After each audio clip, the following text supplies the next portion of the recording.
Hello and welcome to another Bold Business Report. This is DK Bold, and I'm happy to be here with you. In a previous episode, we had talked about how to start a business. Well, now we need to take it to that next level. We kind of got the groundwork laid, but now what do we do? How do we raise some capital? And what does that look like? Well, one of the most important documents that you'll ever create in the process of raising capital, building a business, and putting this all together is what's called an executive summary. Believe it or not, it's not a business plan. While a business plan is very important and it is part of this entire process, one of the key secrets, one of the key pieces of raising capital and getting the dollars and the things that you need lined up is creating and basically putting together a executive summary. So your question is, what goes into it? What does that look like?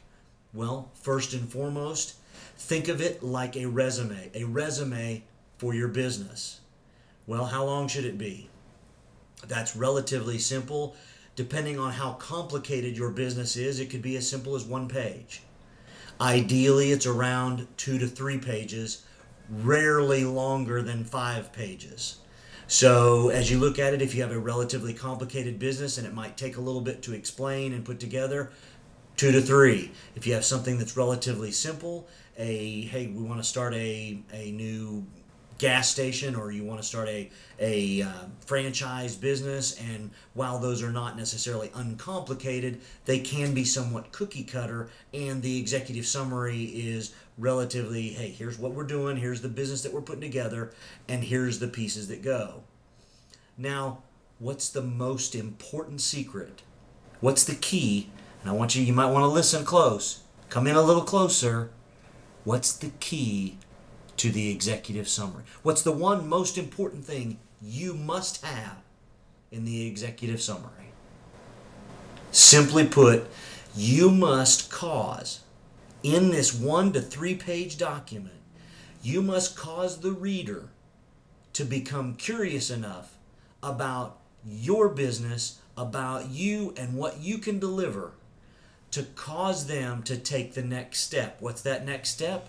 Simply put, that next step is asking you for more information and having that next meeting to start talking details. Okay, what does curiosity look like? Simply put, hopefully I created a little curiosity as I led you into the curiosity piece of it. Well, how do you do that in a written document? Well, very simply, just like you would in your resume, do you tell them everything that you ever did at the last job you have? Do you tell them how many times you went and got coffee for the boss? How many times you went and changed their tires on their car, or how many other different things that you may have put together? No. All you put in there is, hey, here are the key things that I accomplished during this time period. Well, same thing goes for your executive summary. You simply put, you summarize in the first paragraph, hey, here's what I want to do. I have a business. Here's what it is going to do. Here's the problem that it solves. And very important, what problem do you solve? Because by gosh, you better solve a problem. If you don't, throw it away, go back to your job, drive on airborne. So in that first paragraph, you need to talk about what you're going to do, the problem you solve, and why you, and I mean you, are the best that could possibly be doing that.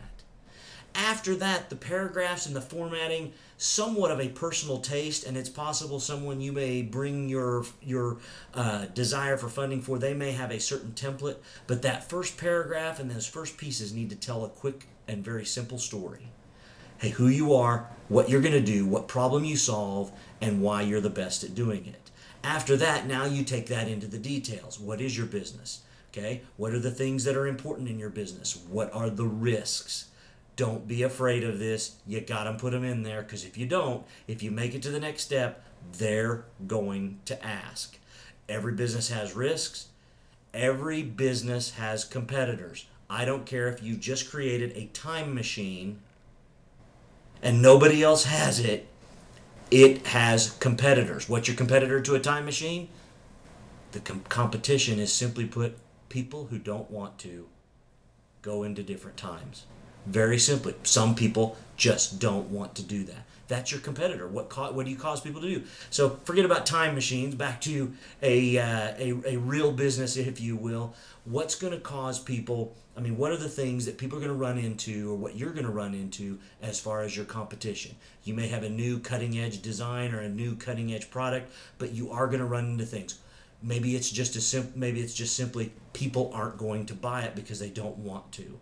So how are you going to cause people to get over the hump? What's going to cause them to come to you? Did people need a new cell phone when Apple came out with the iPhone? Shoot, there were cell phones out the wazoo out there. What caused them to go over the hump? Wow, it was way cool, it was way groovy, and holy mackerel, all the groovy stuff you could do with it. So that being said, those are the things that need to come into your executive summary. Now, the question I always get is, how much financials should I put into an executive summary? Just the bare minimum, meaning how much money do you need, why do you need that much money, and what are you going to do with that money? Meaning, hey, wow, you need $5 million, you need $3 million to set up, hire the appropriate folks that you need, and marketing. Typically, your primary budget in any funding is going to be marketing.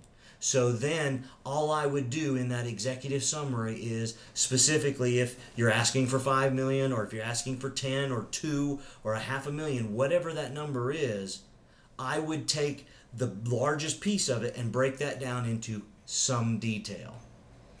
Afterwards, leave it up to them, and then I would summarize, and I would go forward with who are the principals involved. If it's just you, why you? What's a little bit of your background? What makes you an expert in this particular business? What's your background? What causes you? If you don't have the expertise, but you're bringing something to the table, who are you bringing to the table that has expertise? So these are the things. Package all of those pieces together, put them in a nice, neat, well-written, definitely edit it, have someone look over it, no typos and no spelling issues. Have that put together, stapled or paper clipped together, and have that ready the next time you're with somebody that says, hey, I might either know somebody or I might have interest in investing in another business. Now, until next time, one of the things that I would always ask you to do is find your passions. And I encourage you to do the same, much like I have. Until next time, this is DK Bold with another Bold Business Report. Take care.